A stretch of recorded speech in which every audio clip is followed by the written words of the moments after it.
जय श्री राम दोस्तों। एस्ट्रोलॉजी में आज हम बात करेंगे कि मेष लग्न जो होता है, एरिस जो असेंडेंट होता है, उसके लिए कौन कौन से ग्रह जो हैं वो राजयोग कारक होते हैं, कौन से ग्रह योग कारक होते हैं, कौन से शुभ ग्रह होते हैं, कौन से सम ग्रह होते हैं, खराब ग्रह कौन से होते हैं और मार्केश कौन से होते हैं। तो चलिए एक एक करके स्टार्ट करते हैं। देखिए, सबसे पहले बात करेंगे हम राजयोग कारक कौन सा प्लैनेट होता है। तो वो होता है मंगल। कैसे? क्योंकि मंगल क्या है, लग्नेश है, केंद्र और त्रिकोण दोनों का स्वामी है, तो इसीलिए अकेला मंगल जो है वो मेष लग्न के लिए राजयोग कारक प्लैनेट है। ठीक है। दूसरा कोई भी प्लैनेट ना केंद्र मतलब केंद्र और त्रिकोण दोनों का स्वामी कोई भी नहीं है। जैसे यहाँ पे देखिए, चंद्रमा है केंद्र का स्वामी, यहाँ पे सूर्य है त्रिकोण का, यहाँ पे शनि है केंद्र का, यहाँ पे गुरु है त्रिकोण का। तो कोई भी एक प्लैनेट दो घरों को ऑक्युपाई नहीं करता है, दो घरों का स्वामित्व नहीं है किसी भी प्लैनेट के पास, इसीलिए कोई भी और ग्रह राजयोग कारक नहीं है, सिर्फ मंगल राजयोग कारक है। अब आते हैं नंबर 2 पे, योग कारक प्लैनेट कौन से हैं। तो पहला योग कारक प्लैनेट है सूर्य। कैसे? क्योंकि सूर्य क्या है, पंचम भाव का स्वामी है, तो इसलिए योग कारक प्लैनेट हो गया। ठीक है। और दूसरे ग्रह आते हैं गुरु, क्योंकि गुरु नवम भाव के स्वामी है, दूसरे त्रिकोण के स्वामी है। ठीक है। ये एक त्रिकोण एक त्रिकोण, तो ये दोनों क्या हो गए, योग कारक प्लैनेट हो गए। अब देखिए, होता क्या है कि किसी की कुंडली में, जैसे मेष लग्न में ही सूर्य अगर ये केंद्र का सूर्य अगर त्रिकोण का स्वामी होकर के वो या तो यहाँ पे बैठ जाए, लग्न में बैठ जाए, या कहीं भी केंद्रों में बैठ जाए, तो सूर्य अगेन राजयोग कारक प्लैनेट हो गया। सूर्य अगर यहाँ पे भी बैठा है तो भी अकेला सूर्य क्या बन जाएगा, राजयोग कारक बन जाएगा, क्योंकि अब वो त्रिकोण का स्वामी होकर के केंद्र में बैठा है। सिमिलरली गुरु जो है वो नवमेश है, त्रिकोण का स्वामी है, ये भी अगर केंद्र में बैठ जाए, यहाँ पे बैठ जाए, यहाँ पे बैठ जाए, इधर बैठ जाए, यहाँ पे हालांकि नीच का होगा फिर भी राजयोग कारक होगा, यहाँ पे बैठ जाए, अगेन वो राजयोग कारक बन जाएगा, मतलब योग कारक से राजयोग कारक बन जाएगा, क्योंकि वो एक अच्छा ग्रह है, योग कारक ग्रह होने के साथ साथ केंद्र और त्रिकोण में भी बैठा हुआ है, प्लेसमेंट है उसकी। ठीक है। अब देखते हैं शुभ ग्रह।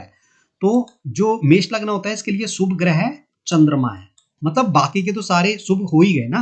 मंगल बाय डिफॉल्ट शुभ है, सूर्य जब योग कारक है, गुरु भी योग कारक है, ये ग्रह योग कारक है, राजयोग कारक है, तो ये तो बाय डिफॉल्ट शुभ हो ही गए। इसके साथ साथ चंद्रमा भी क्या है, शुभ ग्रह है, क्योंकि चंद्रमा चौथे घर का स्वामी है और मंगल का वैसे भी मित्र है, मतलब इसका मित्र भी है और केंद्र का स्वामी भी है, तो चंद्रमा जो है शुभ ग्रह हो गया। अब बात करते हैं सम ग्रह की।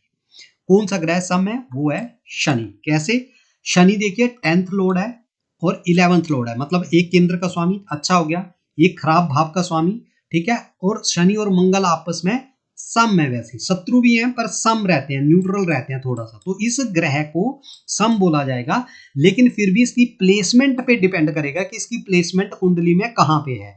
तो जहां पे इसकी प्लेसमेंट होगी उसमें से या तो ये सम ही रह जाएगा या फिर ये खराब में चला जाएगा, प्लेसमेंट के अकॉर्डिंग, क्योंकि कर्म भाव का स्वामी है ना, तो उसको पूरी तरह से खराब नहीं बोल सकते, दशमेश है, कार्मिक ग्रह है, तो इसीलिए इसको सम की कैटेगरी में रखा है। अब आते हैं खराब ग्रह में, वो है बुध। बुध कैसे खराब ग्रह है?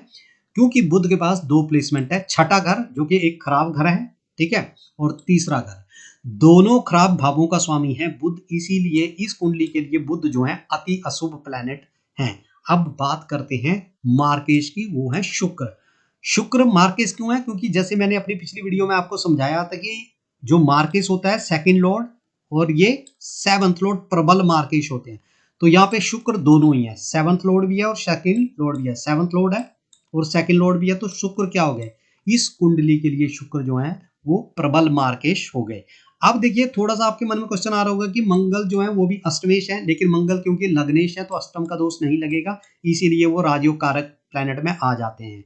उसके अलावा गुरु है, ठीक है, तो गुरु क्या है, गुरु 12वें घर के स्वामी खराब के, लेकिन त्रिकोणेश है अगर कोई ग्रह, वो चाहे खराब भाव का स्वामी भी हो तब भी जो है उसे शुभ माना जाएगा, क्योंकि वो योग कारक प्लैनेट है। अब बात करते हैं दोस्तों की धन योग जो है मेष लग्न की कुंडली में महाधनी योग कैसे बनता है। तो जब भी शुक्र और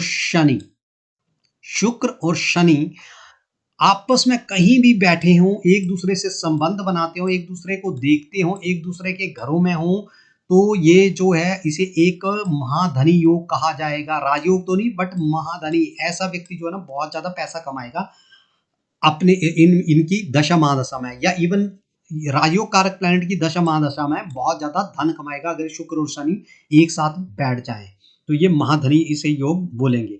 दूसरा, अगर जो है ये जुपिटर जो है ये इन दोनों में से शनि के साथ या शुक्र के साथ संबंध बना ले तब भी महाधनी योग बनेगा।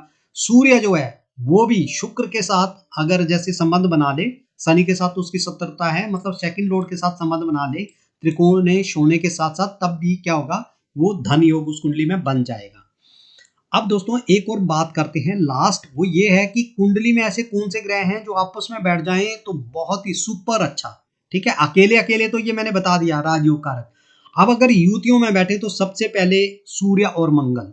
सूर्य क्या है, ये है पंचमेश, और मंगल क्या है, लग्नेश है, तो दोनों मित्र भी हैं और केंद्र और त्रिकोण के स्वामी भी हैं, तो ये अति उत्तम योग है। उसके बाद शनि और गुरु।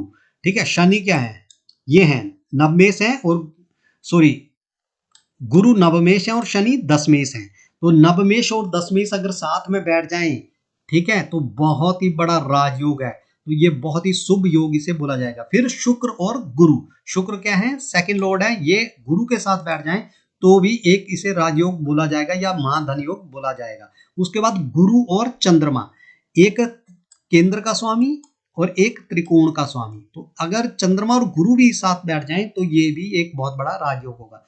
तो वीडियो आपको इंफॉर्मेटिव लगा है, वीडियो अगर अच्छा लगा है चैनल को कर दीजिए सब्सक्राइब, और एस्ट्रोलॉजी सीखने के लिए हमारे चैनल से जुड़ सकते हैं। Thank you.